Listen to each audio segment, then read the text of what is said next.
Hello and welcome to NPC, Next Portable Console, the show about the games we take with us. I'm one of your co-hosts, Federico, and it's my pleasure to be joined, as always, by our very energized co-host today, Mr. John Voorhees. Hello, John.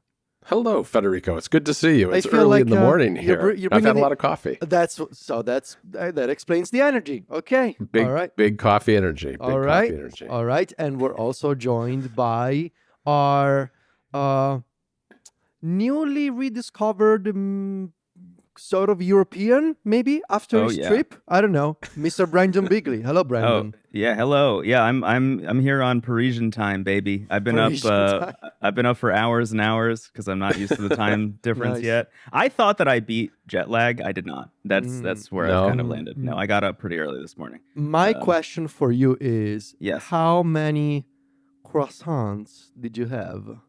I had exactly 4. 4. Okay, you counted them. All right. Yes. Okay. Yeah, no, I can remember exactly where I was when I had each one. I'll add a 5th one because I did just eat one before we started recording today. Okay. That's a New York croissant. It doesn't count. Yeah. It was surprisingly good, I'll say, but it was not. It was not, like French cafe people watching good. Yeah. Before we get into the main show, can you, Brendon, you specifically, can you explain like this internet meme to me? Is a cronut really a New York thing or not? Is it? Okay, wait. Are you asking, does it exist? Or are you asking, is it a New York specific thing? I know that I think it exists. It does exist. Okay. It does exist, yes. Does it originate from New York?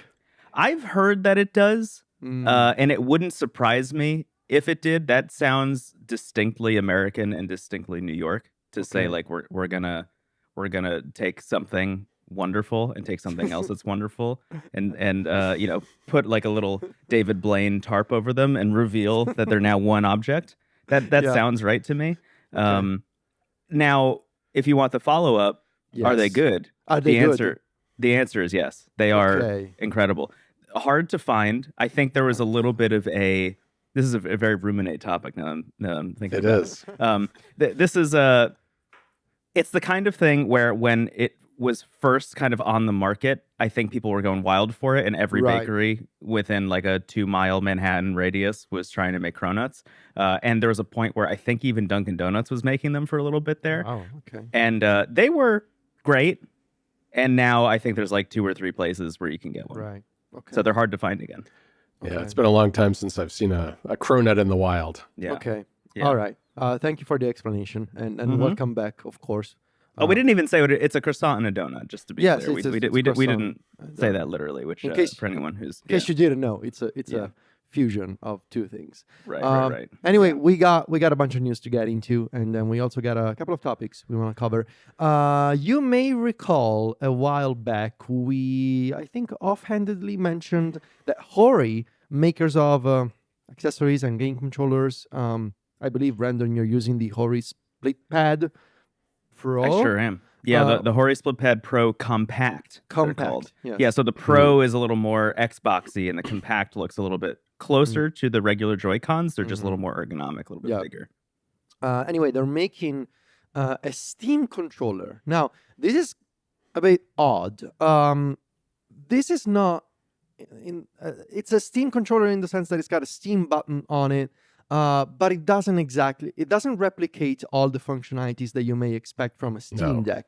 If you were thinking that this was going to be a Steam Deck without the screen in the middle, this is not what it is. It's effectively a PC, Xbox style controller with a Steam button in the middle. And it's got programmable buttons. It's got gyro controls. It's a pretty sweet controller. It costs $60. It doesn't really have all of the functionalities of a Steam Deck. It doesn't have it doesn't have the buttons to invoke like the Steam menu. It's got a Steam button to open Steam, and it's branded. So I guess if you are a Steam super fan, this is the controller you want. It's available in 2 versions, in black and white. It used to be Japan only. It recently launched. Well, it didn't launch. It's the pre-orders. The pre-order page went up on Amazon.com just for the black version, I want to say, and it's $60. Supports Bluetooth, comes with a dongle for direct connection, and it doesn't have rumble. And again, if you were expecting a Steam Deck without the screen, this thing doesn't have a trackpad. So, I see every once in a while these mock-ups on Reddit from people who are like, hey, imagine if Valve made a I know Steam exactly Deck. what mock-up you're talking about. Yeah, I saw the same yeah, one. you saw that. Yeah. The D-pad is like as far in the corner as humanly possible. They're like basically so uncomfortable. Yeah. They're basically taking the Steam Deck in Photoshop and removing the display and squishing the two parts together. Well, this is not it. This is a classic Xbox style controller with the Steam logo, and it's $60. It looks pretty nice, but then again, on PC, you got plenty of options. Yeah, but exactly. And there's aren't really any major differences between this and a generic controller other than that Steam button, I don't think. I mean, it's not a bad controller, but it's not a really remarkable one other than the fact that it has a Steam button. Yeah. John, what's up with these wild Nintendo Switch numbers? Yeah, so there was a story on VentureBeat that just did a bunch of, it's a little bit clickbaity, but it has a lot of stats about the Nintendo Switch now that we're kind of towards the end of the life cycle. And, it talks about all kinds of things like how, what have the hardware sales been like? There's been 146 million units. And the software sales, 1.3 billion units. I mean, these are just staggering numbers. I mean, you just scroll through this article. 1.3 billion? 1.3 billion software units. Wow. So that's, 1.3 billion individual games sold. And then annual playing users are now at 127 million people, which is pretty good number, I think. And the online service, the subscription service, has 34 million members. So that's actually more than I would have expected, I think. Yeah, but for Nintendo Switch Online, that's definitely more than I was expecting. Yeah. I mean, it got off to a really slow start. I mean, there's more to it now than there was in the early days. But yeah, I had mine expire at one point, and I didn't even realize that it had expired because I was using it so little. But I've resubscribed. But anyway, it's an article where did you resubscribe for Nintendo Music, John? No, I didn't actually. I forget why I resubscribed. I resubscribed for something else, though. It was something else that came out. Maybe it was one of the old games. I don't know. Professional Splatoon 3. You're getting into esports. Yes, I am. John Sports. What I think is really remarkable is how the Nintendo Wii U really gets the last laugh here, in the sense that Mario Kart 8 Deluxe is the top selling Nintendo Switch game. A game that originally came out on Wii U became the top selling game for what most likely in a couple of years is going to become the top selling console of all time. Like, it's gonna pass. What's remaining? The PS2. PlayStation 2 is sitting at 155 million units worldwide. So there's a 10 million unit gap at the moment, which I do think really long tail. If we're talking like as long as the PS2 has been around, I could see the Switch beating out. Especially like when the Switch 2 does eventually launch and the Nintendo Switch, is flooding the market used wise and people and it goes on sale, et cetera. Obviously Nintendo's not going to be tracking the used market, but I do think that you'll see a lot of people picking up the Nintendo Switch for a pretty steep discount from retailers. And all right, we have new news from AYANEO too that I thought was worth mentioning. It's the AYANEO 3, which is a handheld gaming PC that's going to have RDNA 3.5 graphics and an OLED display. I actually found this handheld a little underwhelming. It's a 7-inch display. It's OLED, which is nice. It's the AMD Ryzen 78840U, which is, we've seen that before. Well, it comes in two versions, right? That's true. That's the one. Doing. That's the existing version, right? Yeah, it's got the 8840U on the lower end, and it's got the high-end model with the Ryzen AI 9. Yeah, so that's the one with the Strix Point processor. Yes. Or is it Strix Point or Hawk Point? No, Hawk Point is the base model, and Strix Point is the fancy one. this thing is gonna cost a fortune. Like, Oh yeah. it's especially the Yeah. high end with RDNA 3.5 graphics and an OLED and the Ryzen AI HDR, which are like the high end as OLED and HDR. The base model with basically RDNA 3 is 7-inch LCD, obviously non HDR. Right. So I I don't know. I feel like the base model I kind of don't understand in a world where you now have plenty of options for that sort of form factor. I mean, you look at an ROG Ally, even not an ROG Ally X, but like the first gen, you got the Legion Go, and maybe okay, the Legion Go is too big, but then of course you got a Steam Deck. If you want to stay on Android, I mean, how many options do you have on Android now for 6 Yeah, or lots 7 and inches? lots. Plenty. And on the high end, this is going up against, and I mean, sure, this is like Windows based, but I don't know. I feel like with potentially an Ally 2 and a Legion Go 2 being announced at CES with comparable specs, I feel like AYANEO coming into this market with 7-inch OLED and Strix Point. And I mean, we know AYANEO. This thing is gonna cost at the very least $1,500. Yeah, that's what I was going to say. That would be my guess. Would be somewhere around the ballpark of 1,500, because I that's don't what know. with their Windows ones they've always done in the like 12, 1,300, Yep. 1,500 range. Yeah. So I think the biggest red flag of this thing too is that there's no mention of battery life on either Yep. model. Right. And considering the size of it and the design of it, I mean, it looks very pretty. I think it's It a looks gorgeous nice. looking device. Yes. Sure, yeah. But Yes. it has a very thin profile and is very powerful. And with a 7-inch OLED display with high refresh rate and HDR, I would hope that the battery would be up to par to handle that stuff. But yeah, I think it's a pretty obvious exclusion from the data set that they released on the website. Yeah, interesting. I want to keep an eye on this one, especially the high-end version. And maybe I'm wrong. Maybe it'll be cheaper than 1,500. But specs-wise, I mean, you're basically implementing all the things, right? You got OLED, you got HDR, you got RDNA 3.5. Just reading the specs sounds expensive. Then you got to factor in the fact that it's AYANEO. Right. and you got basically the AYANEO tax on it. So I don't know. We'll see.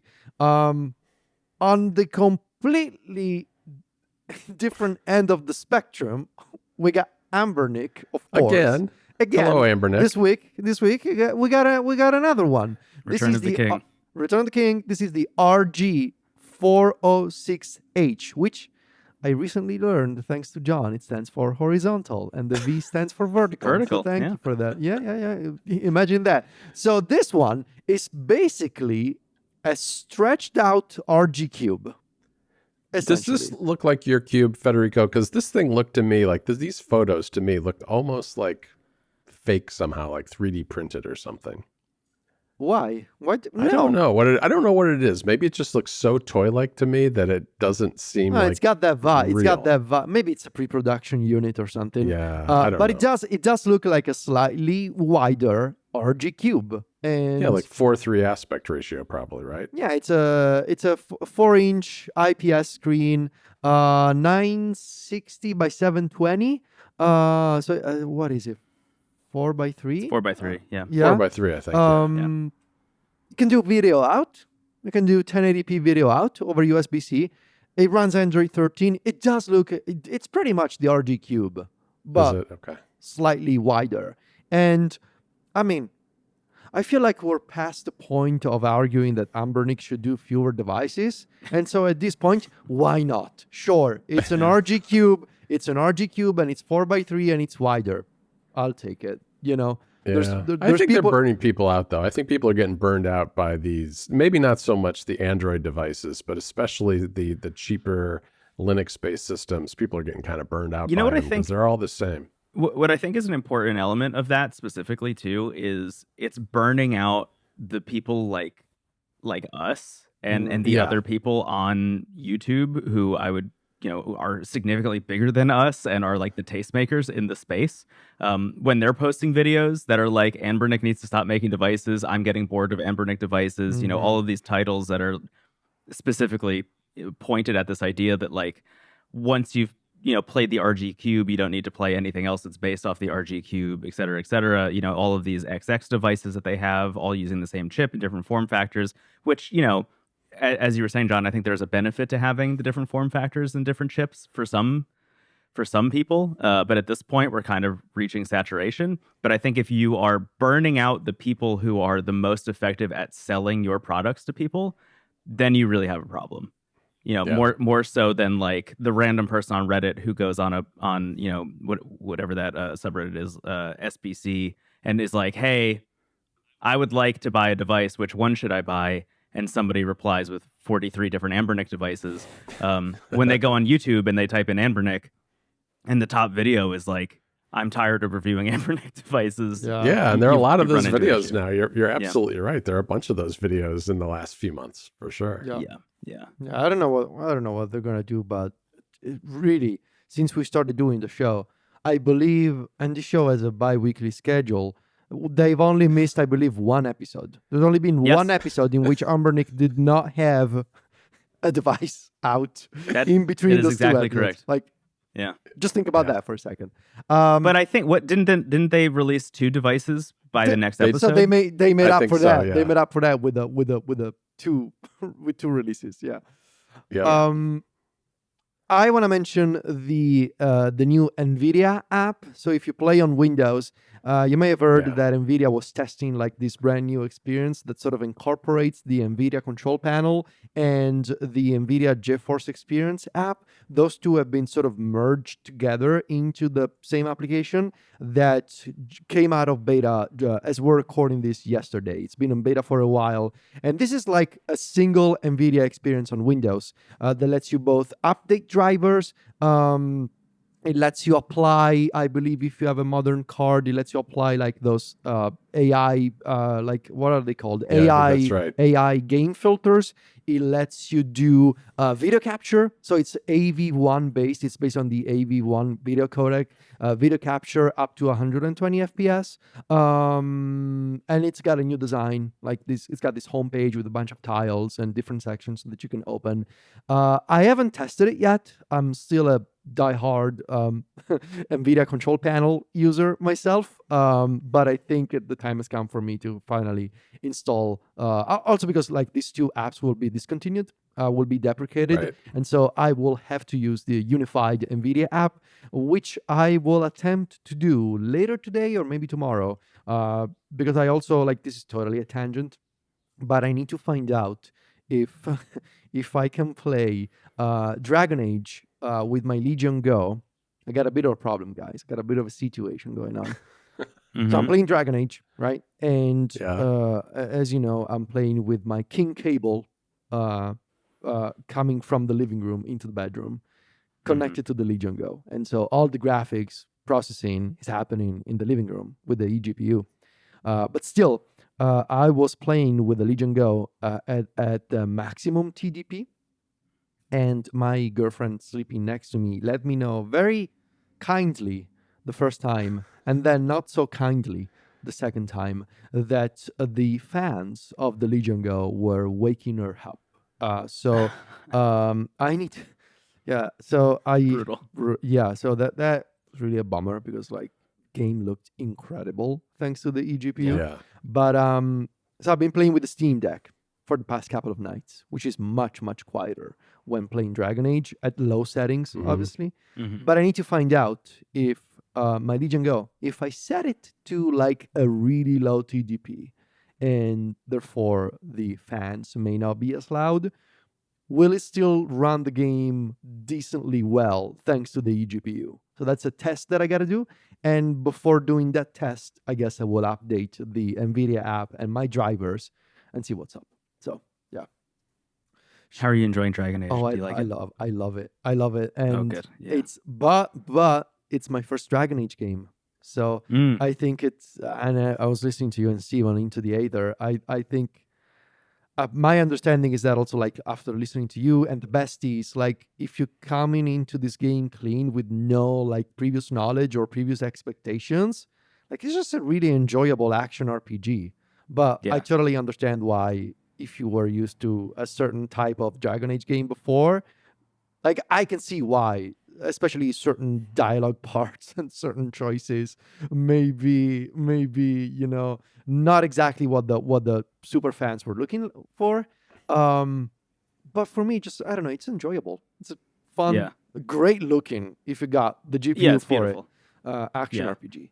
Having played more of it, my feeling about it, I've kind of come around on the idea that it is more summer blockbuster popcorn movie version of a video game than anything else. And I think when you separate the expectation of what you want from a Dragon Age from what it actually is, you're left with like just a pretty enjoyable, pretty okay to good video game that is like, it just goes down so easy. It does, which is honestly fun. While I was away, I just remember thinking to myself, like, man, I really wish I could be playing Dragon Age right now. Oh, there you go. See, which I think says a lot. To be fair, I've been on this. I don't want to call, maybe blockbuster movie. Popcorn time. Maybe is a good way to describe it. I've been on this kick lately, just playing easy games. On the one hand, there's Dragon Age. And on the other, and this may be unexpected from me, but there's the campaign of Call of Duty Black Ops 6, the story mode. Yeah. It's just stupid fun and good. And it's like, it's an action movie, but it's Call of Duty, basically. It is what it is. You are the fourth person to almost tell me the exact same thing in 2 days. Yeah. No, people keep messaging me and being like, "Have you played Call of Duty yet? You should probably play Call of Duty." I'm gonna download it. Yeah, no, it's just pushing me over the edge. You guys are gonna convince me. I've never played Call of Duty games. Oh, me neither. Really, like I don't know. I used to play Call of Duty like 10 years ago or something. Like I played online for a while, but then I was like, I'm not the type of person who downloads the annual Call of Duty.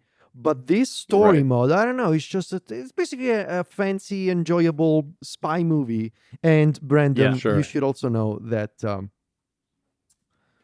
been playing on my PS5 Pro.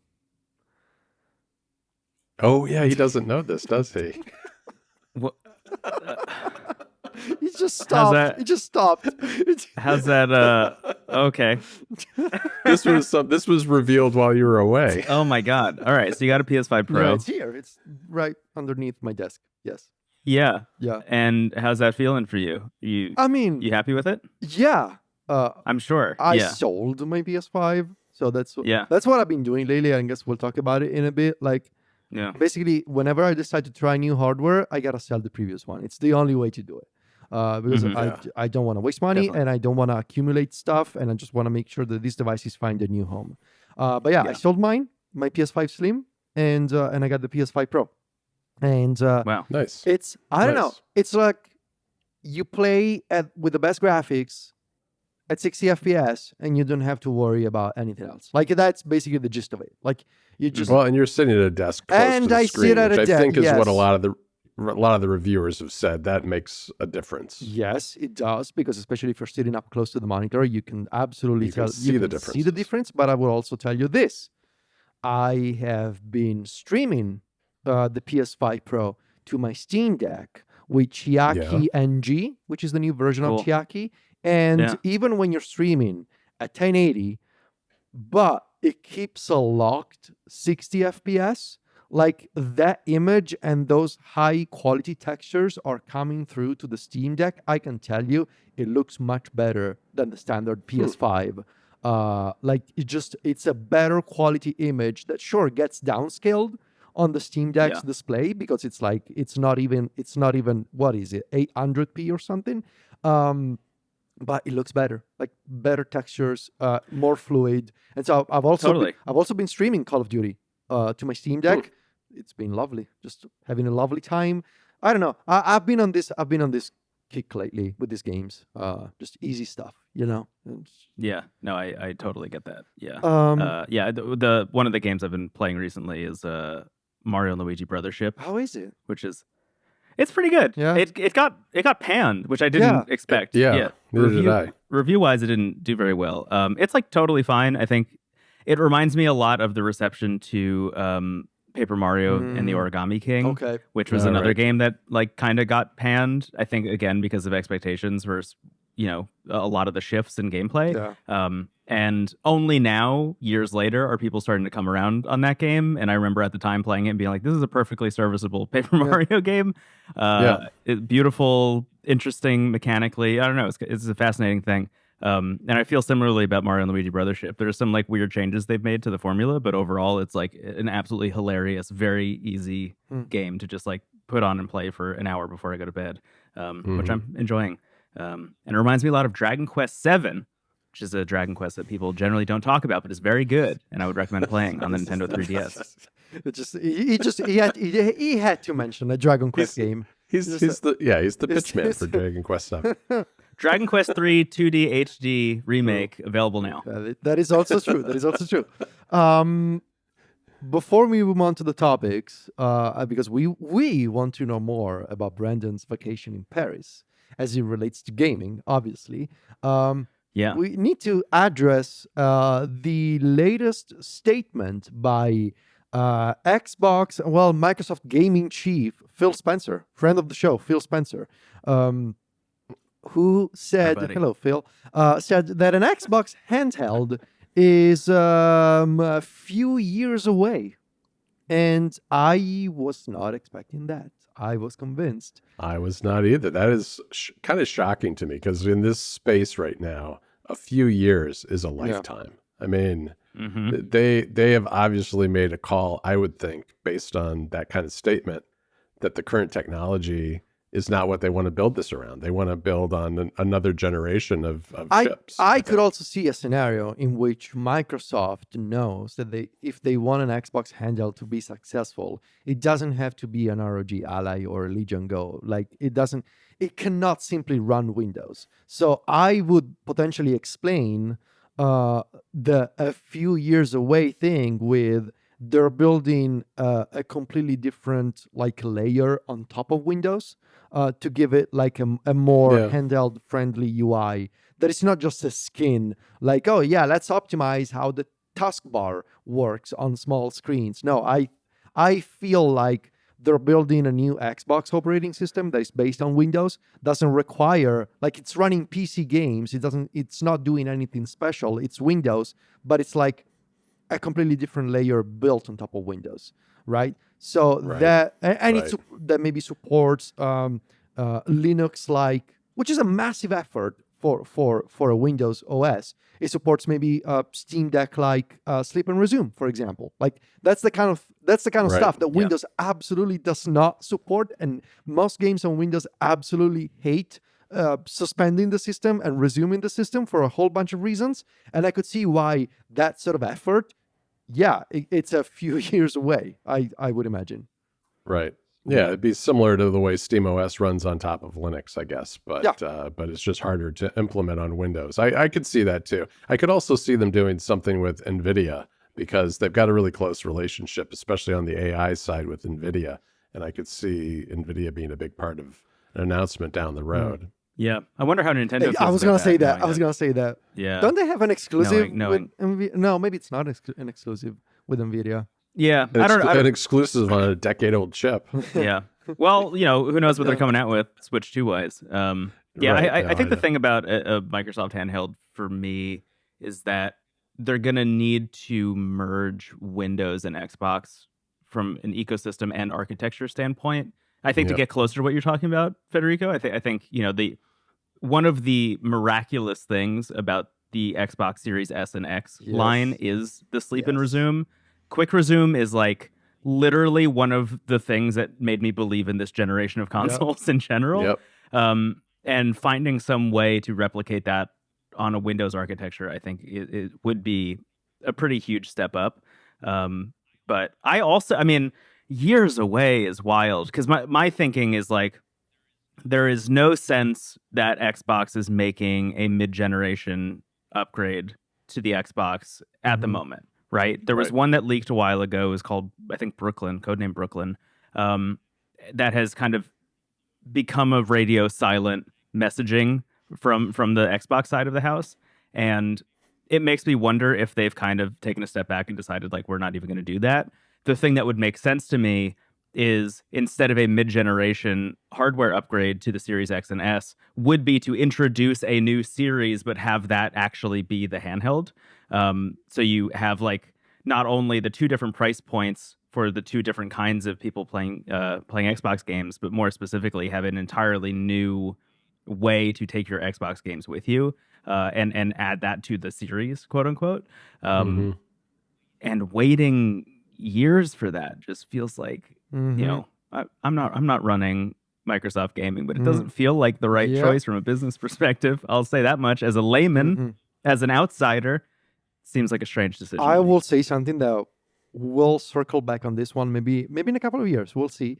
I wonder, and I'm going to say this now, in November 2024, November 14th, I wonder... Write it down in stone. Write it down. I wonder if we see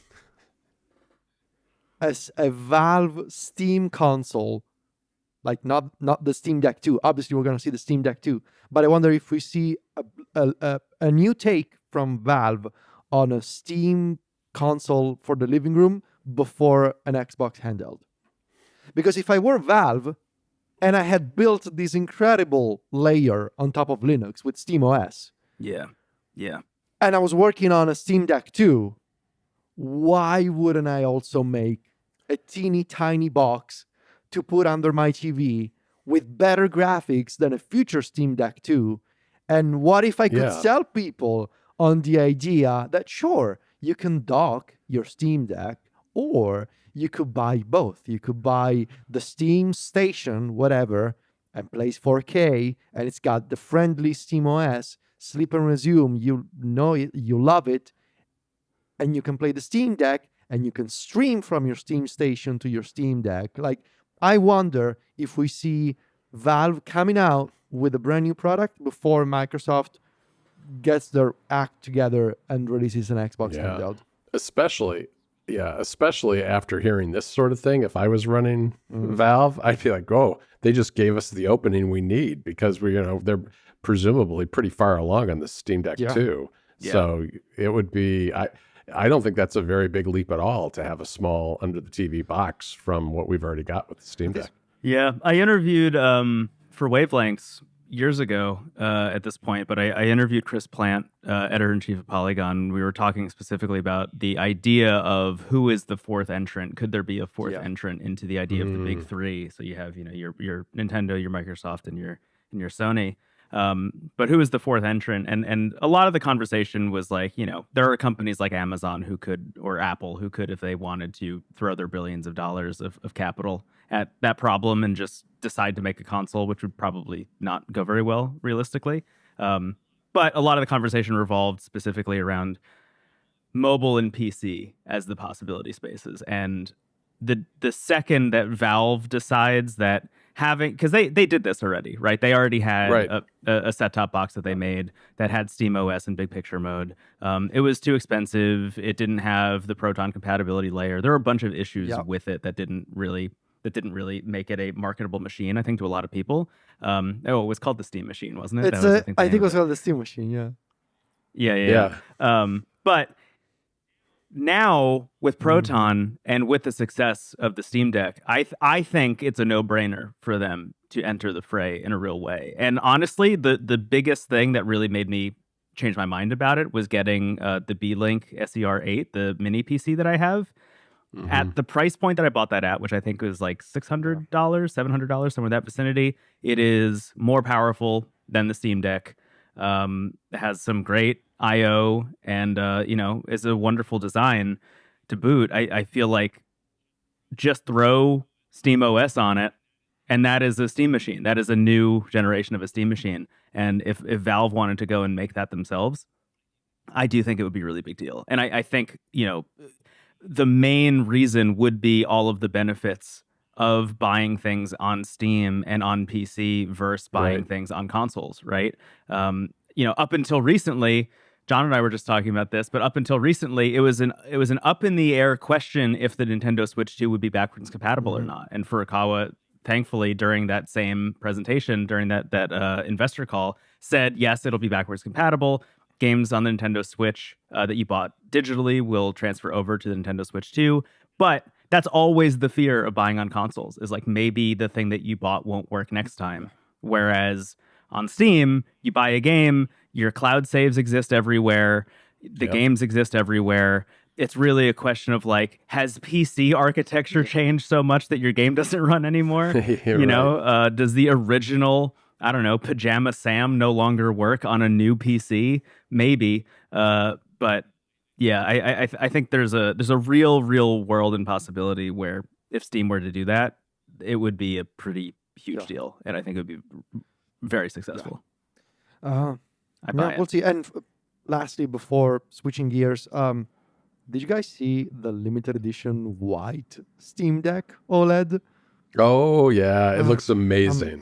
I'm suffering. I'm suffering Yeah. because I mean, you know me, with my white handhelds, and I gotta have them all, but like that would mean I would have to sell my Steam Deck OLED, my black one. So Yeah. I don't know. We'll see. I appreciate that they're announcing this because it feels to me like the kind of thing you announce when you're gearing up to release the next iteration of your handheld. I mean, that's what Nintendo does, right? It's Sure. that's yeah. I'm Just squeeze a little more out. entirely basing that off of Nintendo. Yes. Yeah, that's but what they do. you know, they tempt you to upgrade one more time right before the new thing comes out. I'm trying to hold strong. I'm trying to hold strong with my launch edition Steam Deck. I'm holding on to it until the Steam Deck 2 comes out.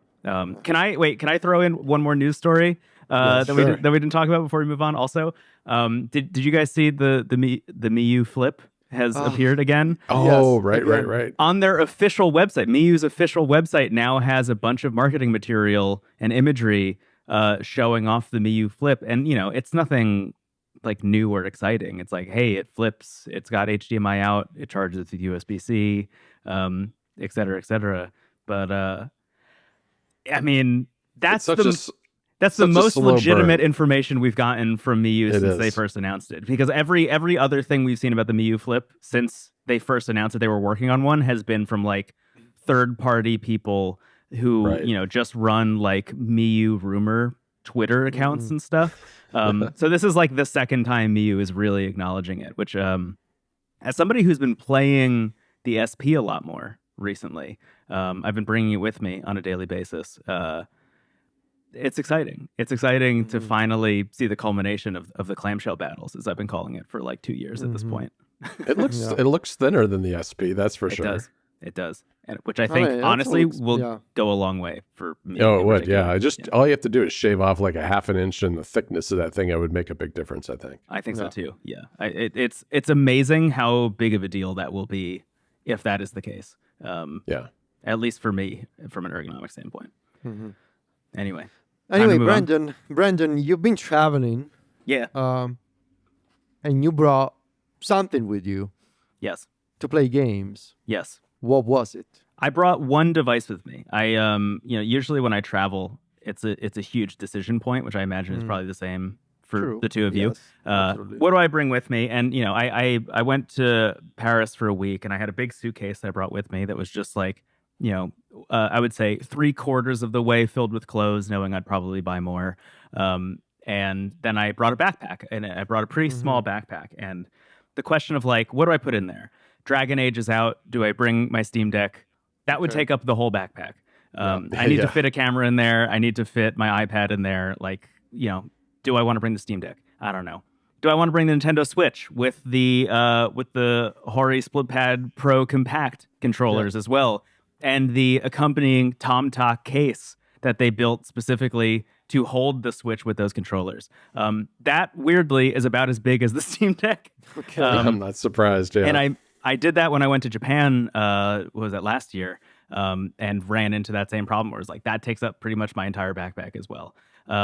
So I thought to myself, you know what? This is the perfect opportunity to really see, like, could I, and this will lead into what you're talking about, Federico, as well. Could I pare down everything I own and just bring the Odin 2 Mini? Okay. And, I had the Odin 2 Mini. It came with a case when I bought it. That in the case was about the size of the Fujifilm camera that I bring around with me everywhere. And I was like, this is perfect because now I have room for a bunch of other stuff, which was really helpful. So I brought the Odin 2 Mini with me on this trip to France. And to be perfectly honest, I did not have that much time to play video games. You know, Right. it was like wake up in the morning, walk 12 to 15 miles a day, and then get home and have about 30 minutes of being even remotely conscious before passing out. Sure. But I will say, in terms of in terms of applying the could this be the only thing I own test, I think the Odin 2 Mini passed with flying colors. And that would also be true, dear viewer and dear listener, of every Odin device, I think. If you have the Odin or the Odin 2 or the Odin 2 Mini or the upcoming Portal, I think that device with that chipset, with the ergonomics, with everything going on there, running Android, being able to stream games, like it is a really, really solid, almost replacement for like everything else that you could possibly buy. Right. I think when you get into the questions of like, you know, I'm bringing the SP with me now again every day. I have the Nintendo Switch and I have some games I just like playing on the Nintendo Switch. All of that stuff could be consolidated into one device and you'd probably be pretty happy with it. So, you know, I was playing mostly Dragon Quest VIII, Journey of the Cursed King on there for the Nintendo 3DS on the Odin 2 and having a great time with that. And I was doing a little bit of streaming. I was trying to see if the internet in France could connect me to my Xbox at home so I could did you do it? playing Dragon Age. I connected. I did not play it very successfully. That was mostly due to the internet in the place I was staying. But I did connect to my Xbox from across the pond, which I think was pretty remarkable. Remarkable, yes. But overall, I think that was a really successful outing for the Odin 2 Mini, which is, I think, quickly becoming probably my favorite. I mean, it already kind of was within the first couple of weeks of owning it, but like it is my favorite handheld, like by a pretty huge margin. I'm enjoying it a lot. So I want to pose the question to the two of you, like, when you're traveling, what are you thinking about bringing with you, and what do you think you'd be comfortable bringing just one handheld at this point, or would you need to bring a backup of some sort? I would say, you go, John. Okay. No, I think I'm gravitating towards a similar place as you, Brendon. I think not just necessarily just for travel, but just in terms of handheld gaming in general, especially when it comes to the emulation side of things and streaming, I guess, too, is the Android devices with the somewhere between 5 and 7-inch screens, OLED screens. For me, having that range is kind of a sweet spot in terms of size. And you can go with something like the Mini, like you brought, or if you have a little more space, I think the Odin 2 or the Portal could be a good fit, or even the Retroid Pocket 5 that's coming out soon. Within about a week, I think it's supposed to start shipping. So, you know, lately, I guess the last trip I was on, just a short day trip type thing, I brought the AYANEO Pocket Micro with me. Cool. And that's great. I think it's a great travel device, but it is also a little more limited in terms of what it can do compared to the Odin. So I think if you're looking like for an all-around device, the Odin devices and probably the Retroid Pocket 5 series that's coming out are two of the best bets. For the longest time, I always traveled with two handhelds. And for a few years, that's been Nintendo Switch and Steam Deck.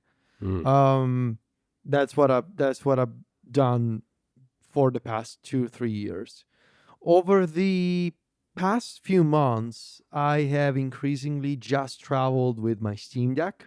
And I've gone through some different periods with my Steam Deck. I loved it, and then I discovered the beautiful world of Windows handhelds, and I realized, I can have so much more power in these devices with a similar form factor.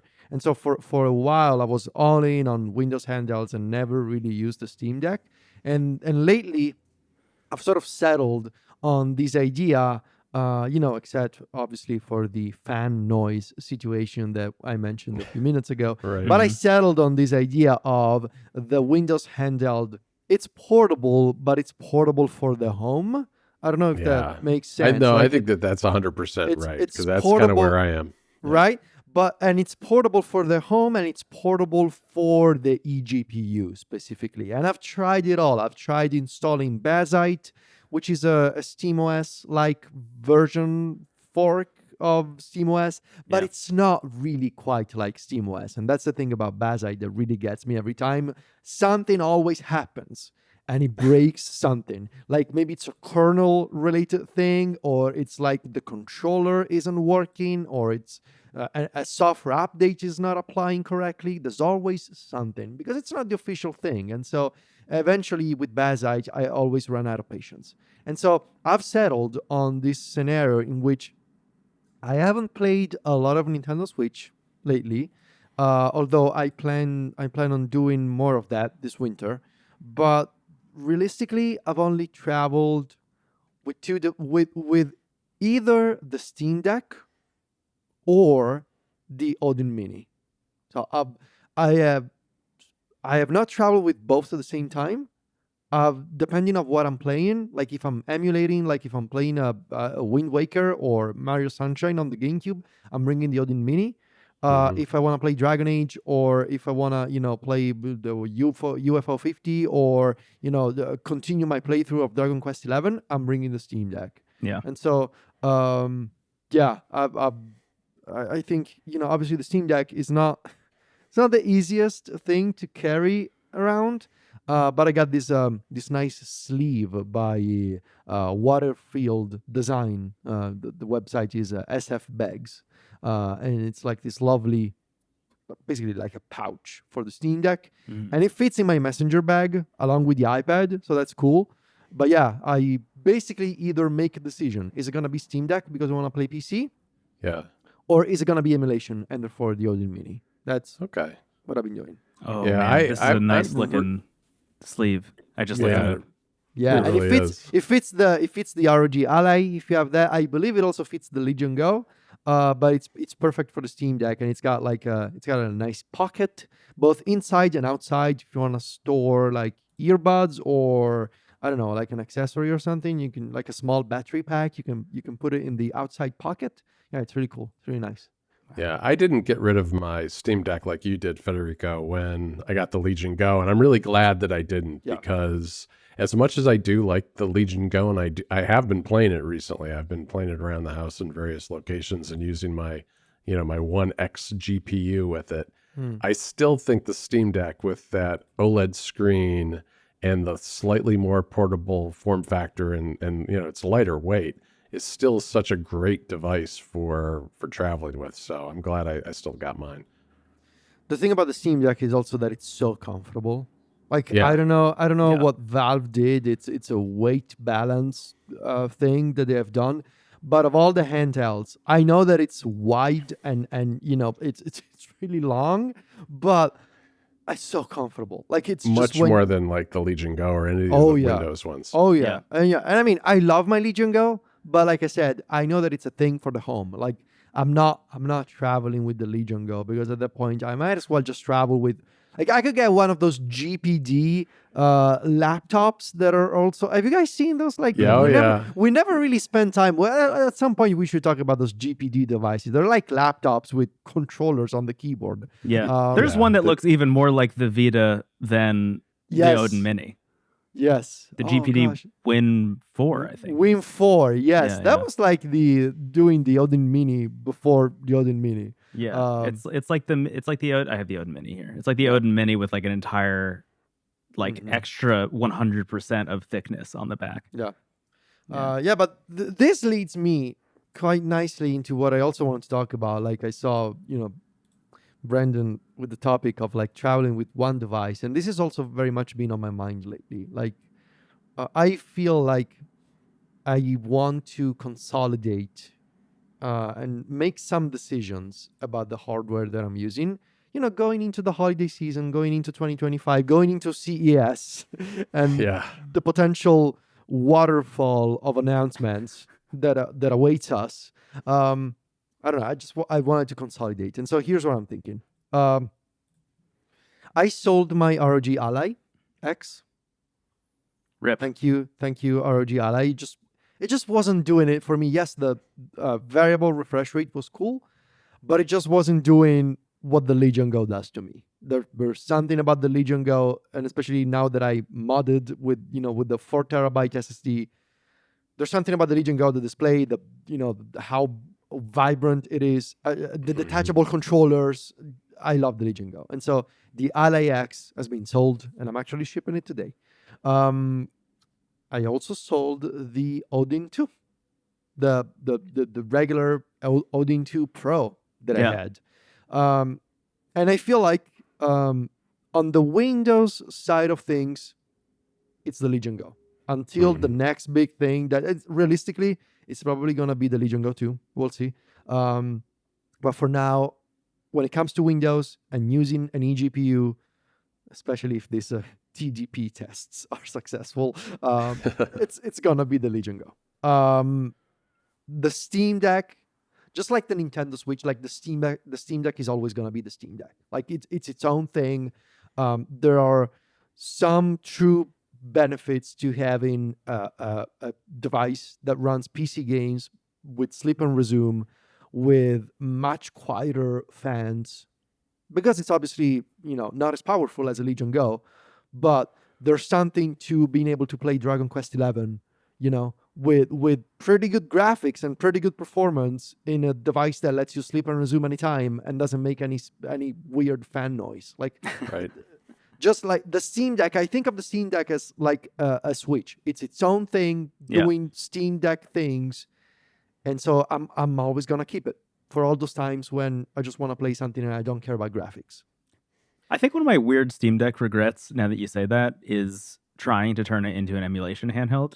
I think I muddied too much of what the Steam Deck is for me by doing that. And I think just kind of letting it be its own object was probably the right move. I think you're totally right about that. That's exactly what I was going to say next. I feel like most of my consolidation, like besides Windows, it'll happen in Android handhelds. Because I want to use those for, if the Steam Deck is the Steam Deck, and if the Nintendo Switch is the Nintendo Switch, the Android handhelds I want to use for emulation and streaming. That's like, I don't, like you said, Brendon, I don't want to muddy the waters of the Steam Deck, and I could do it. Like I've used Dolphin, I streamed Call of Duty yesterday on my Steam Deck, but I feel like I want to do those things, emulation and streaming on Android. Yeah. And this is where it gets more challenging for me. Because, okay, I sold the Odin 2. I still have the RG Cube. I still have the Odin 2 Mini, which is what I'm primarily using at the moment. However, there are two big asterisks incoming. The Retroid Pocket 5 right, and the Odin 2 Portal. Yeah, we're in the same boat. And I think the RG Cube I'm gonna keep just for the fun of it. Like it's just a cute. Well, having a square device. Screen is really kind of cool and handy for certain games. It's specialized, but it's still it's specialized. Yeah, it's still a good one to keep around, I think. But like, I feel like my big question right now is, what is it gonna be between the Odin 2 Mini, the Odin 2 Portal, and the Retroid Pocket 5 that can be my sort of, all-in-one Android handheld for emulation and streaming? I know that there are these are three really different devices, especially when you consider how the Odin Mini is. So I don't want to say pocketable, but it's almost that. Like, it's super portable, and it's you compare it to the upcoming Odin 2 Portal. Like, the Portal is huge. Yeah, it's big. And so this is what I'm thinking. What I'm thinking about, like, this consolidation will need to happen in Android land. And I want to try them all, and I am going to try them all, and I'm going to sell the ones that I don't use. But I honestly, like, until I have them in my hands, I honestly don't know. But this is sort of how I'm approaching the holiday season. Like, I need to make a decision. What is it going to be between these three? Also because, like, we haven't really discussed this. This is the first time I'm bringing this up on the show. At some point before the end of the year, I would like to do like a sort of like handheld of the year type thing with you guys. Yeah. Like, I want to do that sort of episode. And so I feel like I need to understand what I want, basically. Yeah. I think the Retroid Pocket 5 versus the Odin 2 Portal. If I had to guess, I think that's going to be really what it comes down to for you realistically. And it's going to be a tough choice, I think, too. Yeah. I was watching, who was, I think it was Aiden Walls on YouTube, just posted a video last week or this week that was specifically comparing the Retroid Pocket 5 to the Odin 2 Mini. And what it really comes down to, which is, I think, not too surprising, even if you just like looked at the specs and looked at images of the two next to each other. It's really, do you want more power or do you want better ergonomics? And that's what it's going to come down to, I think, for a lot of people. And I think the Odin 2 Portal being larger, obviously less pocketable than the Retroid Pocket 5 is going to be pretty big. But I think if I were to read the tea leaves on your side of the fence, specifically, Federico, I think it's going to be between the Retroid Pocket 5 and the Odin 2 Portal. Because I think that screen is going to be really hard to beat on the 2 Portal. Just because of the size, and I think the ergonomics might pull you in. But the pocketability of the aptly named Pocket 5, I think, will make it really interesting. Yeah, I'm honestly, like, I'm getting towards the point where I do want to try a Retroid Pocket 5 for myself as well, because as I love the Odin 2 Mini, don't get me wrong, it's, again, one of my favorite devices ever, but I'm really curious about the OLED screen, I'm really curious about the ergonomics, and it just seems like a device that kind of has that it factor that I want to know for myself, especially if we're going to do some kind of ranking and review at the end of the year. I would like to have some personal experience with it. Yeah. And I don't know, it kind of feels, at least for me right now, it kind of feels like the dark horse of all these Android devices. Like, I love the Odin 2, and then I got the Odin 2 Mini. I was like, oh, this is great. It's like, mini LED, and it's smaller, and it looks like a PS Vita. But then, of course, the Odin 2 Portal. And meanwhile, there's this incoming Retroid Pocket 5 that, like, the more I look at it, the more I think about it, the more I'm like, hey, maybe that's going to be the one. But then again, until I try this. And then one last thing that I will mention is that going into 2025 and CES in January, with the very likely reveal of the Z2 line of systems on a chip for Windows handhelds, I could see at some point in 2025 a scenario in which maybe I don't even need an eGPU anymore. If the performance improvements in the Z2 are that, remarkable as the rumors suggest, especially on the Z2 Extreme, I could see a scenario in which, like, you basically get the power, the equivalent of a 4060 or a 4070 in a handheld. And at that point, I might say, well, I could, without having to use, sure, it's not 4090, but I don't have to use an eGPU in a potential Legion Go 2 in 2025. I could see a scenario in which I don't need that whole setup anymore, and I can just leave with the Z2 Extreme on a Legion Go 2.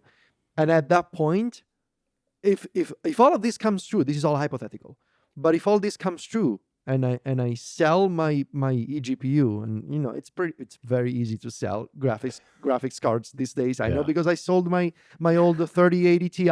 It's very easy. But if that happens, that frees up some space, and by some space I mean some space underneath my TV, because that eGPU is giant. Yeah. And I don't know, maybe ideally what I really want is the Steam console, right? That's what I want.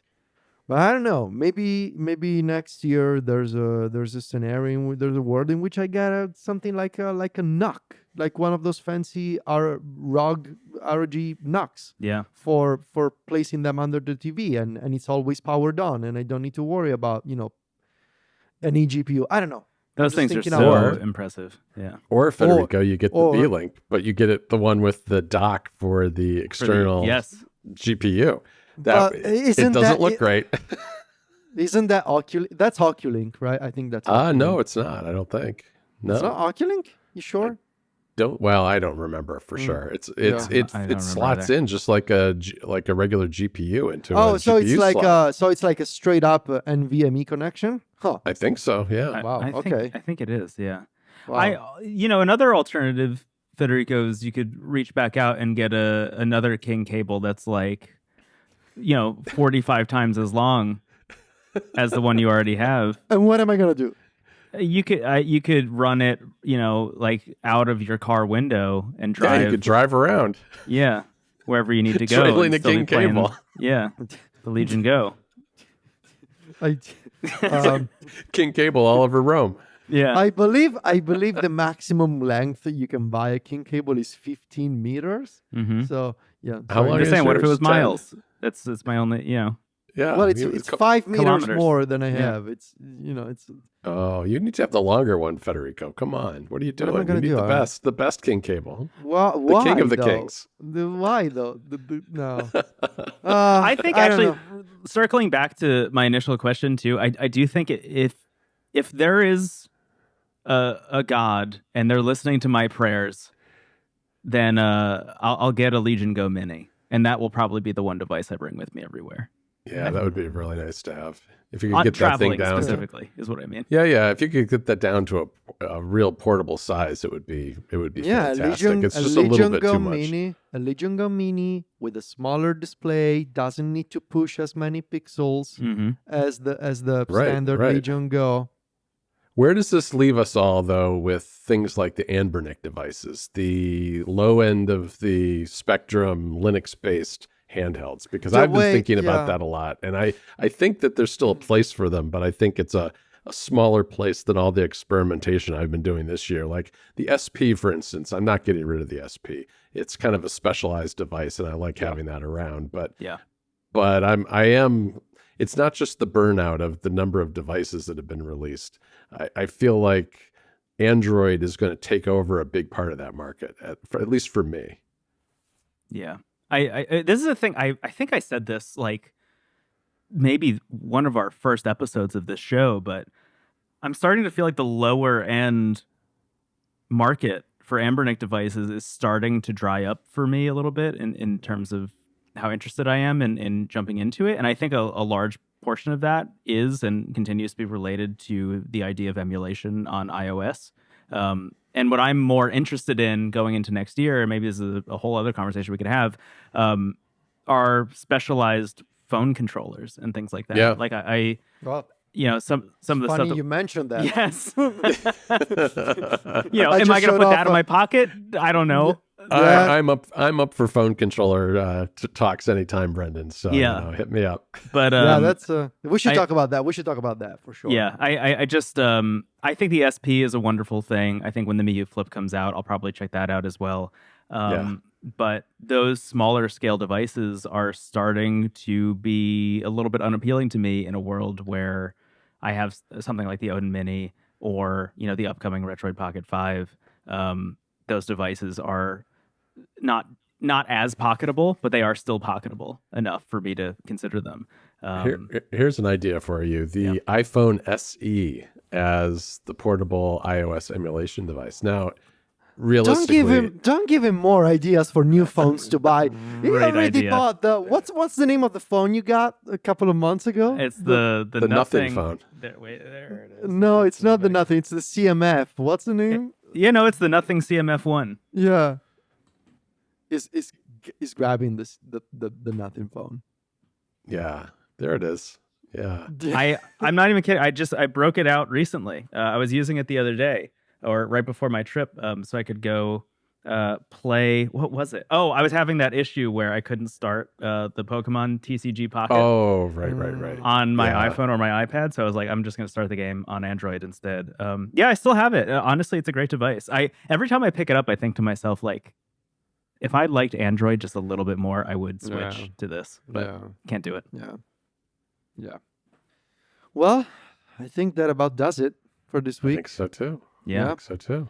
John, where can people find us? Oh, they can find us all over the place on the internet. Yeah, You that is can true. find Brendon over at wavelengths.online. He's also Brendon Bigley just about everywhere you could imagine on social media. He's he's there posting away. And then Federico and I are over at macstories.net. Federico is at Vitici in all the social places, and I'm at John Voorhees in the same places. So check us out there. And thanks for listening to NPC. Why don't you give us a review if you get a chance? That would be really nice. We'd really appreciate it. Talk to you later, guys. See you soon.